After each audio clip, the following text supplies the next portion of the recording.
7 کروڑ افراد خط غربت سے نیچے، 11 سال کی بلند ترین سطح، اقتدار کے ایوانوں میں آسائشوں میں اضافہ، بے حسی کیوں؟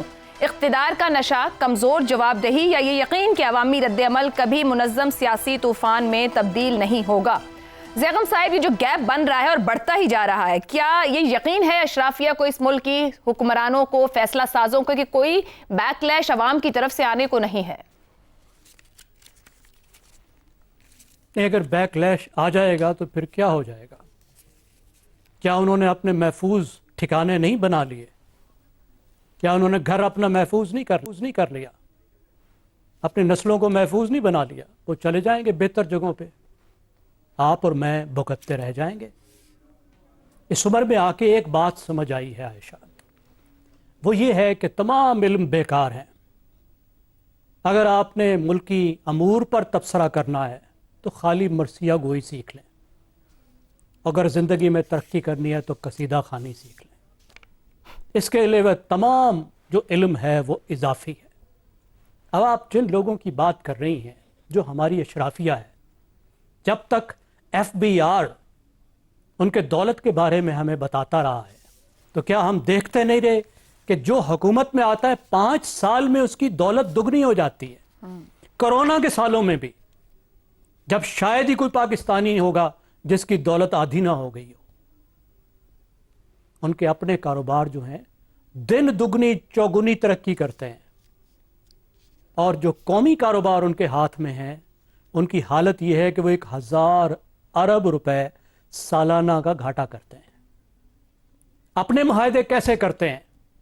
زبردست قومی معاہدے کیسے کرتے ہیں کہ جو معاہدہ کرتے ہیں وہ قوم کے گلے پڑتا ہے، ہزاروں ارب روپے کے گلے پڑتا ہے۔ آپ نے ریکوڈک کا معاہدہ دیکھا، انہوں نے کیا کیا؟ کتنے بلین ڈالر ٹھگ گئے قوم کو۔ ایل این جی کے معاہدے کیے، پھر جو ہمیں سب سے زیادہ ڈنکے بجا بجا کے وہ بتا رہے تھے، جو پاور سٹیشنز کے، بجلی کے معاہدے کیے، اب اس کو ایک پوری نسل بھگتے گی اور بھگت رہی ہے، اور جس کی وجہ سے کاروبار بھی برباد ہے، اور ہر پاکستانی گھر میں بھی جب بلب جلاتا ہے تو روتا ہے۔ پاکستان میں غربت سے نکلنے کے لیے، اور جو 30 لاکھ لوگ آ رہے ہیں ہر سال امپلائمنٹ کے لیے، ان کو نوکریاں دینے کے لیے 6% سے زیادہ کی ترقی چاہیے۔ اور ایسی معیشت بن گئی ہے کہ 3-3.5% سے زیادہ اگر معیشت میں ترقی آتی ہے تو پاکستان میں ایک بدترین بحران آ جاتا ہے، کرنٹ اکاؤنٹ ڈیفیسٹ آ جاتا ہے، کیونکہ امپورٹس بڑھتی ہیں، کیونکہ جو پوری اکانومی ہے وہ مسابقت پر مبنی ہی نہیں ہے، وہ دنیا میں کمپیٹ ہی نہیں کر سکتی، وہ ایک الیٹسٹ اکانومی ہے۔ وہ بنی اس لیے ہے کہ پاکستان کی الیٹ اس میں سے دولت نکال سکے، وہ اس لیے بنی ہی نہیں ہے کہ پاکستان اس میں سے دولت کما سکے، باہر سے دولت لا سکے۔ ٹھیک ہو گیا۔ تو یہ معیشت ان لوگوں کو تو سرو کر رہی ہے جنہوں نے یہ معیشت بنائی ہے، ان کی تو خوب خدمت کر رہی ہے، لیکن عوام کو خدمت نہیں کر رہی، عوام کا فائدہ نہیں کر رہی۔ تو یہ ہے پاکستان کا معاملہ کہ پاکستان کی پالیسی سازی عوام کے گرد گھومتی ہی نہیں ہے۔ پاکستان کی پالیسی سازی عوام کے نہیں بلکہ فیصلہ سازوں اور اشرافیہ کے گرد گھوم رہی ہے۔ درست کہہ رہے ہیں زیغم صاحب۔ شہزاد صاحب، تو کیا یہ معروضی حالات کا جبر ہے، پالیسیاں ذمہ دار ہیں، یا سیاسی قیمت کا کوئی خوف ہی نہیں ہے فیصلہ سازوں کو؟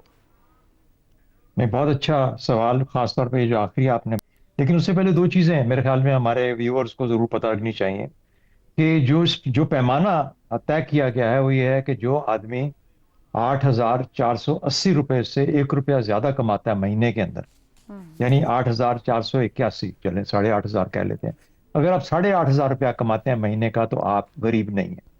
یہ تو ایک سب سے بڑی خبر میرے خیال ہے پاکستانیوں کو ضرور پہنچنی چاہیے۔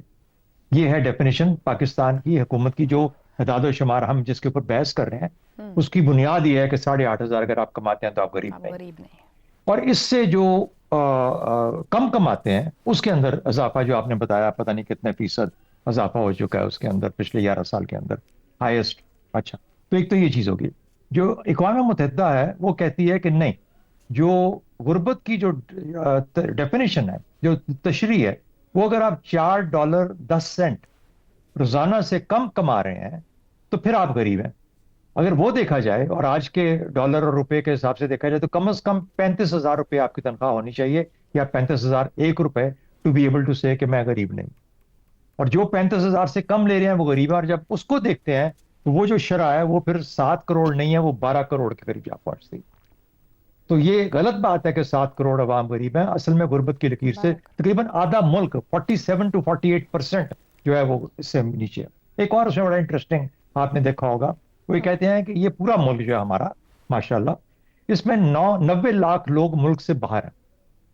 وہ جو 90 لاکھ لوگ ملک سے باہر ہیں وہ 40 ارب ڈالر کماتے ہیں اور ملک کو دیتے ہیں. ان کی جو واپس آتے ہیں پیسہ وہ 40 ارب آتا ہے ہمارے پاس. اور یہ جو پیچھے 25 کروڑ ہیں یا 24 کروڑ جو پیچھے رہ گئے ہیں 250 ملین میں سے 24 کروڑ ادھر کے اور 1 کروڑ جو باہر ہے, 90 لاکھ کے قریب, 90 لاکھ 40 ارب, اور یہ جو 24 کروڑ ہیں یہ بھی 40 ارب پروڈیوس کرتے ہیں. اس سے زیادہ یہ بھی پروڈیوس نہیں کرتے. تو یہ حالت ہے آپ کے ملک کی. اور اب آپ کو غربت کی سمجھ آ جاتی ہے کہ جہاں پر آپ کی پیداواری نہیں ہے, جہاں پر آپ کے روپے کی قدر پچھلے کوئی 25 سال کے اندر یا 20 سال میں کہاں سے کہاں 30 سے 40% کم ہو چکی ہے, تو آپ غریب سے غریب تر ہوتے جا رہے ہیں. اور اس وجہ سے بھی نہ نوکریاں ہیں, نہ گروتھ ہے, نہ کوئی پیداوار ہے. اس وجہ سے آپ بہت زیادہ اس جگہ کھڑے ہیں. اب آ جائیے آپ کے سوال کی طرف. عوامی رد عمل.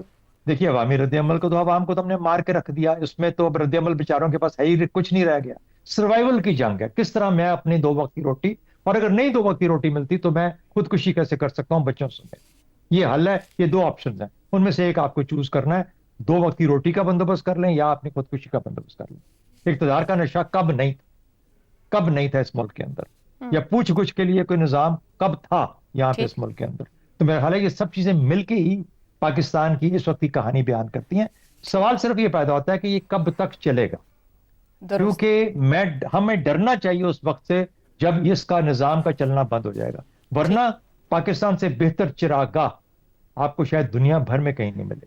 صحیح جس کو چرنا ہوتا ہے وہ پاکستان واپس آ جاتا ہے, چرتا ہے, خوب چرتا ہے, اور پھر ملک سے باہر چلا جاتا ہے. تو پاکستانی عوام جنہوں نے یہاں رہنا ہے ان کے لیے یہی ان کی مقدر لکھ دیا گیا ہے, اور اس کی وجوہات میں نے بتا دی ہیں آپ کو, زیغم صاحب نے کچھ اور بتا دی, اور باقی ساتھی بھی کور کریں گے. لیکن بدقسمتی ہماری یہ ہے کہ ہم اس چکر میں پھنسے ہوئے ہیں جہاں کچھ بھی نہیں ہو پا رہا. پالیسی کو چھوڑیے, سوچ کو چھوڑیے, فکر کو چھوڑیے, لیڈرشپ کو چھوڑیے, کچھ بھی کام نہیں کر. حسن نثار صاحب اسی بات کو آگے لے کے چلتے ہیں. آپ کے خیال میں اس بے حسی کی وجہ کیا ہے جہاں آدھی آبادی جو ہے غربت کی لکیر سے نیچے, اور کب تک یہ ایسے ہی چلے گا؟ یہ ایسے ہی چلے گا. اس کی وجہ ہے کہ یہ وہ ملک ہے, یہ وہ خطہ ہے جہاں استحصال کو ہمیشہ استحقاق سمجھا گیا ہے.